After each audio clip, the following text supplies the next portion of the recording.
Techie Atul Subhash ಆತ್ಮಹತ್ಯೆ ಪ್ರಕರಣದ ಕುರಿತು ಇಡೀ ದೇಶದಾದ್ಯಂತ ಚರ್ಚೆ ನಡೆಯುತ್ತಿದೆ. ಜೊತೆಗೆ ಹಲವು ಪ್ರಶ್ನೆಗಳನ್ನು ಅತುಲ್ ಸಾವು ಹುಟ್ಟುಹಾಕಿದೆ. ಒಂದೆಡೆ ಅತುಲ್ ತಂದೆ ತಾಯಿ ಗೋಳಾಡುತ್ತಿದ್ರೆ, ಮತ್ತೊಂದೆಡೆ ಪೊಲೀಸರ ಕೈಗೆ ಸಿಗದೆ ಆತನ ಪತ್ನಿ, ಅತ್ತೆ ಹಾಗೂ ಬಾಮೈದ ಪರಾರಿಯಾಗಿದ್ದಾರೆ. ಮುಂದಿನ ತನಿಖೆಗೆ ಅತುಲ್ ಅತ್ತೆ ಹಾಗೂ ಪತ್ನಿಯ ಸಹೋದರರನ್ನು ಬಂಧಿಸಬೇಕಾಗಿದೆ. ಆದರೆ ಉತ್ತರ ಪ್ರದೇಶದ ಜೌನ್ಪುರಕ್ಕೆ ತೆರಳಿದ್ದ ಬೆಂಗಳೂರಿನ ಪೊಲೀಸರ ಕೈಗೆ ಸಿಗದೆ ಪರಾರಿಯಾಗಿದ್ದಾರೆ. ಉತ್ತರ ಪ್ರದೇಶದ ಪೊಲೀಸರ ಸಹಾಯದಿಂದ ಬೆಂಗಳೂರು ಪೊಲೀಸರು ತನಿಖೆ ಮುಂದುವರೆಸಿದ್ದಾರೆ.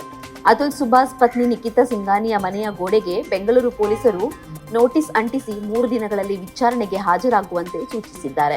ಪ್ರಕರಣದ ಕುರಿತು ಮಾಹಿತಿ ನೀಡಿರುವ ಬೆಂಗಳೂರು ನಗರ ಪೊಲೀಸ್ ಆಯುಕ್ತ ಬಿ ನಯಾನಂದ, ಅತುಲ್ ಸುಭಾಷ್ ಆತ್ಮಹತ್ಯೆ ಪ್ರಕರಣಕ್ಕೆ ಸಂಬಂಧಿಸಿದಂತೆ ಮಾರತಹಳ್ಳಿ ಠಾಣಾ ಇನ್ಸ್ಪೆಕ್ಟರ್ ಪ್ರಕರಣದ ತನಿಖೆ ಮುಂದುವರೆಸಿದ್ದಾರೆ.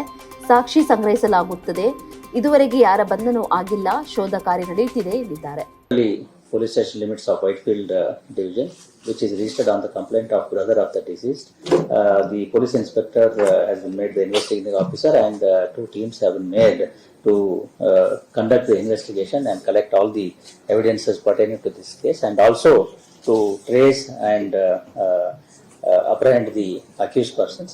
We are also in touch with the other state police organizations, and all efforts are being made to provide proper justice to the deceased and to the deceased family. Atul ಸಾವಿಗೆ ನ್ಯಾಯಕ್ಕಾಗಿ ಇಡೀ ದೇಶದಾದ್ಯಂತ ಒತ್ತಡ ಹೆಚ್ಚಾಗಿದೆ. ಪುರುಷರ ಮೇಲಿನ ದೌರ್ಜನ್ಯ ಪ್ರಕರಣಗಳು ಈಗೀಗ ಹೆಚ್ಚಾಗುತ್ತಿದ್ದು, ಪ್ರಕರಣಗಳಲ್ಲಿ ಪುರುಷರಿಗೆ ನ್ಯಾಯ ಸಿಗುತ್ತಿಲ್ಲ ಎಂಬ ಆರೋಪಗಳ ಚರ್ಚೆ ಮತ್ತೆ ಶುರುವಾಗಿದೆ. ಇನ್ನು ಮತ್ತೊಂದೆಡೆ ಅತುಲ್ ಸುಭಾಷ್ ವಾಸವಾಗಿದ್ದ ಬೆಂಗಳೂರಿನ ಮಾರತಹಳ್ಳಿಯ ನೆರೆಹೊರೆಯವರು ಅತುಲ್ ಅತ್ಯಂತ ಸೌಮ್ಯ ವ್ಯಕ್ತಿಯಾಗಿದ್ದವರು ಎಂದು ಹೇಳಿದ್ದಾರೆ. ಜೊತೆಗೆ ಈ ಘಟನೆಯಿಂದ ನಮಗೆಲ್ಲರಿಗೂ ನೋವಾಗಿದೆ. ನಮ್ಮ ಕಾನೂನುಗಳು ಹೆಣ್ಣು ಮಕ್ಕಳ ಪರವಾಗಿದೆ. ಹೀಗಾಗಿ ಈ ರೀತಿಯ ಪ್ರಕರಣಗಳು ಆಗುತ್ತಿವೆ. ಸೋಮವಾರ ಈ ಘಟನೆ ನಡೆದು ಈ ಘಟನೆ ನಡೆದು 3-4 ಗಂಟೆ ಆದಮೇಲೆ ಗೊತ್ತಾಯಿತು. ಹೀಗೆ ಪೊಲೀಸವರು ಈ ಲೊಕೇಶನ್ನ ಹುಡ್ಕೊಂಡ್ಬಂದಿದ್ರು. ಆವಾಗ ನಾನೇ ಅವರನ್ನು ಆ ಮನೆ ತೋರಿಸಿದೆ.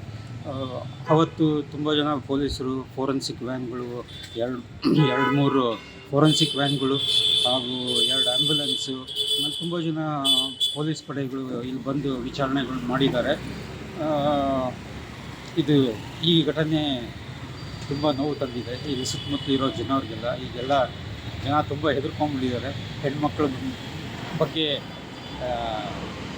108 ವಿಚಾರ ಆದಮೇಲೆ ಅವ್ರನ್ನ ಮಾತಾಡಿಸೋದು, ಈ ಥರ ವಿಚಾರಗಳು ತುಂಬ ಜನದಲ್ಲಿದೆ.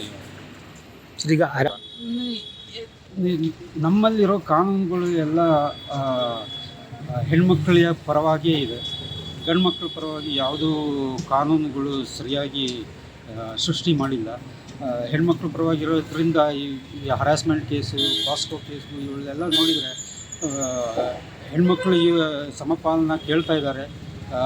ಕೆಲಸದಲ್ಲಿ, ಬೇರೆ ಕಡೆಯಲ್ಲೆಲ್ಲ ಎಲ್ಲ ಅವರಿಗೆ ಹೆಚ್ಚು ಒತ್ತುವರಿ ಕೊಟ್ಟು ಅವರಿಗೆ ಸಪೋರ್ಟ್ ಮಾಡುವಂಥ ಇದೆ. ಖಂಡಿತವಾಗಿ ಕಾನೂನು ಇದ್ರ ಕಡೆ ನೋಡಬೇಕು. ಗಂಡು ಮಕ್ಕಳಿನ ಈ ಸುಮ್ಮನೆ ಡೌರಿ ಕೇಸ್ಗಳು ಅದುಗಳು ಮೊದಲು ನಡೀತಾ ಇತ್ತು. ಅವು ಈಗೂ ಹಳ್ಳಿಗಳು ನಡೆಯುತ್ತೆ. ಆದರೆ ಪಟ್ಟಣದಲ್ಲಿ ಇದು ಕಡಿಮೆ ಆಗಿರೋದ್ರಿಂದ ಸ್ವಲ್ಪ ಕಾನೂನುಗಳು ಗಂಡು ಮಕ್ಕಳ ಪರವಾಗಿ ಕಾನೂನು ತರಬೇಕು ಅಂತ ನಾನು ವಿನಂತಿಸ್ಕೊಳ್ತೀನಿ. ಹೆಚ್ಚಿನ ಕಾನೂನುಗಳು ಹೆಣ್ಣು ಮಕ್ಕಳ ಪರವಾಗಿದೆ ಎಂದು ಬಹುತೇಕ ಜನರು ಅಭಿಪ್ರಾಯ ವ್ಯಕ್ತಪಡಿಸಿದ್ದಾರೆ. ಹೀಗಾಗಿ ಐಪಿಸಿ ಸೆಕ್ಷನ್ 498ಗೆ ತಿದ್ದುಪಡಿ ತರಬೇಕು ಎಂಬ ಒತ್ತಡಗಳು ಹೆಚ್ಚಾಗುತ್ತಿವೆ.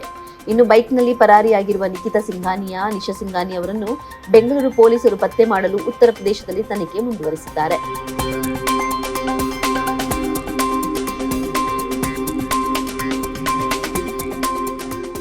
ಹೆಚ್ಚಿನ ಸುದ್ದಿ ಅಪ್ಡೇಟ್ಗೆ ಈಗಲೇ the federal Karnataka YouTube page ಅನ್ನು ಸಬ್ಸ್ಕ್ರೈಬ್ ಮಾಡಿ.